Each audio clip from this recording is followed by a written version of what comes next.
There's a reason that Halloween takes place in autumn. If it was celebrated in the sweltering summer or at the height of winter, it wouldn't be the same, would it? No, Halloween, or All Hallows' Eve, is perfectly timed. Twilight comes early. The air is chilled. The trees shed their decaying leaves, and the earth prepares for its dark sleep, for death. It's no wonder we all get creeped out this time of year. We become more aware that there are things, unknown things, out there in the dark. Here are 3 true stories of Halloween time encounters with the unexplained. Number 1. The Evil Black Dog. JF lives in a small area of Texas called Del Valle, where there is little more than gas stations, schools, houses, and cows. She usually considered this place rather boring, but one night a few days before Halloween would change all that for her. On this night, JF was driving her boyfriend to his house at about 8:30 p.m. Being a person who says she can almost always sense immediate danger or evil, JF's heart began to beat rapidly. For some unknown reason, chills ran down her spine, and she began to perspire, even though she had the car's AC on full blast. I was getting an eerie feeling that something evil was up ahead, she says. We are all familiar with how an animal's eyes glow in a creepy way when a light is shone into them. Up the hill, about 2 minutes from my house, a black dog walked right in front of my car, JF says. She thought it was peculiar that the animal was just casually walking across the road without any apparent fear of getting hit by her car. I hit the brakes and managed to stop about 5 feet from the dog, she remembers. It just stood there and stared at me. I turned on my high beams, and when I saw its eyes, they turned a golden, reddish tint. It stood there for about a minute, then walked away. I hit the gas and sped off, terrified. But when I looked back, the dog was nowhere in sight. JF proceeded home, but could not shake the weird feeling of dread that overcame her before and during her encounter with that black dog. Was it a harbinger of something more terrifying? JF believes it was a catalyst for a very disturbing dream a few nights later. I dreamed that I was in my room listening to music when it all of a sudden stopped, she recalls vividly. I looked at my iPod and it was still playing, but there was no sound. I looked at my door and there was a man in a black trench coat staring at me. It wasn't the fact that there was a man in my room that freaked me out. It was his face. It was red with black cracks all over, and he had horns. His eyes were a deep gold with no pupil, and he had long fangs coming out of his mouth. I just sat there staring at him. Then he said, "It's time." And that's when I noticed a watch in his left hand.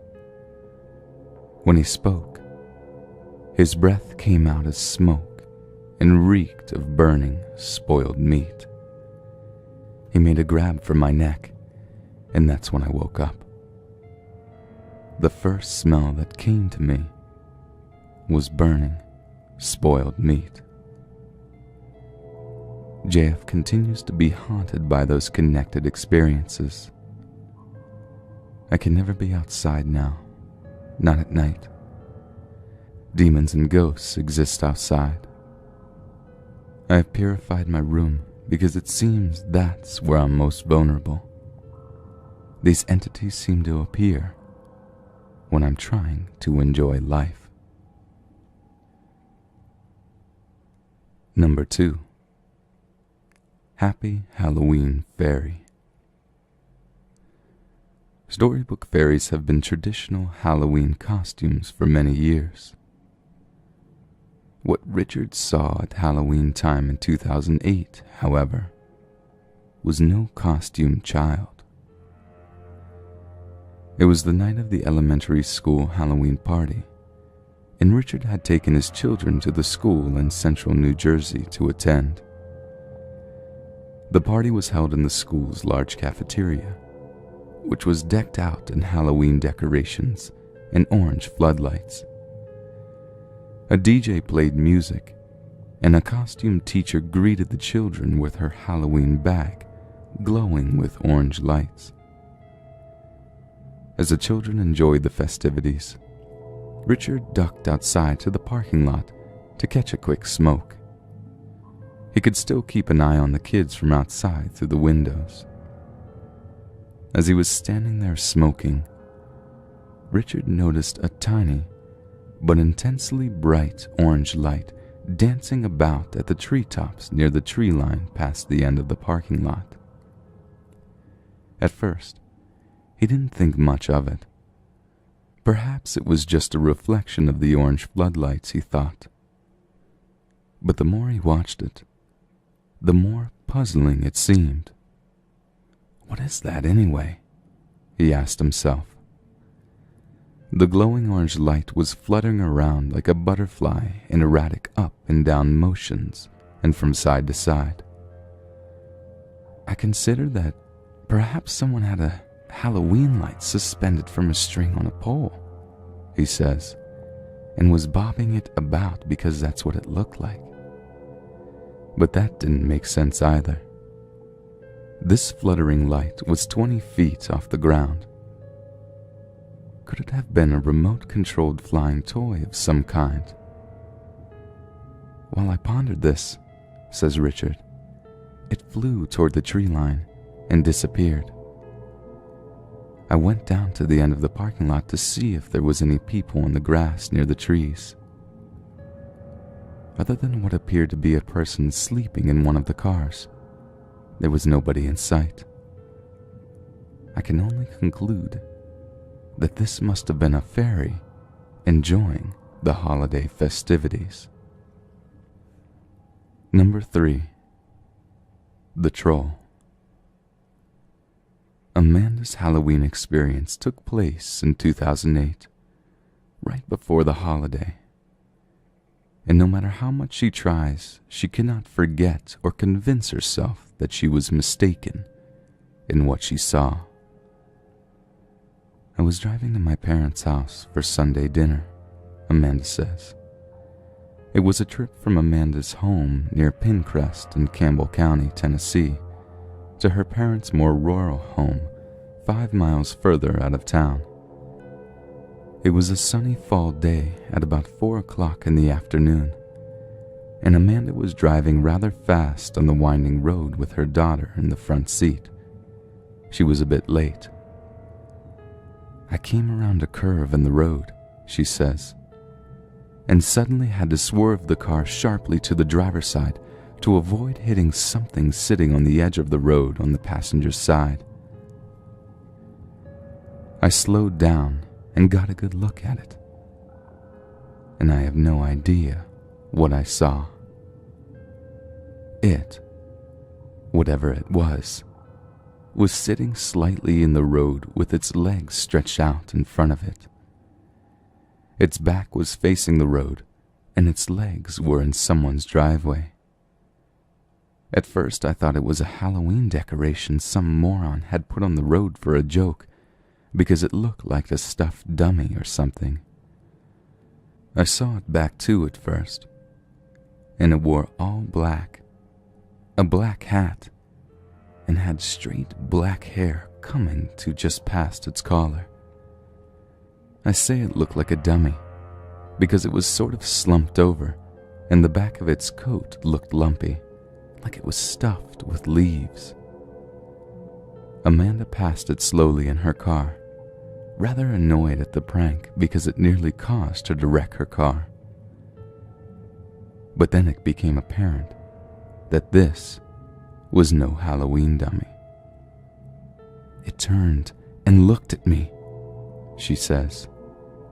The best way I can describe its face is that it looked sunken and wrinkled like a dried apple. Its face was also solid black like the rest of it, and it didn't move except to glance over its shoulder at me. My daughter looked at me, shocked, and I hit the gas and sped away. I was horrified and told my mother about it when I arrived there, describing it as ridiculous as it sounds. I called it a troll. She laughed at me, even though my daughter supported my story and insisted that it had been someone in a costume. But why would they be sitting in such a dangerous spot in the road like that? I don't have a clue what it could have been, but I've never seen it again. Neither have I forgotten it, unfortunately. I think about it every time I pass that driveway. My family still teases me about my troll sighting, so I don't tell anyone about it anymore.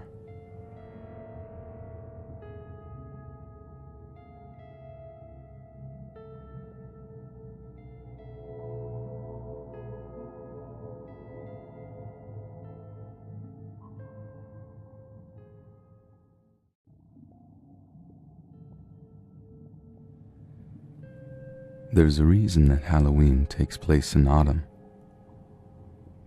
If it was celebrated in the sweltering summer or at the height of winter, it wouldn't be the same, would it?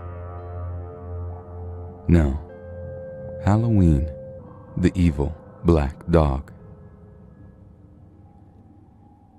JF lives in a small area of Texas called Del Valle, where there is little more than gas stations, schools, houses, and cows. She usually considered this place rather boring. We become more aware that there are things, unknown things, out there in the dark. Here are 3 true stories of Halloween time encounters with the unexplained. Number 1. Or All Hallows Eve is perfectly timed. Twilight comes early. The air is chilled. The trees shed their decaying leaves, and the earth prepares for its dark sleep. For death. It's no wonder we all get creeped out this time of year. But one night a few days before Halloween would change all that for her. On this night, JF was driving her boyfriend to his house at about 8:30 p.m. Being a person who says she can almost always sense immediate danger or evil,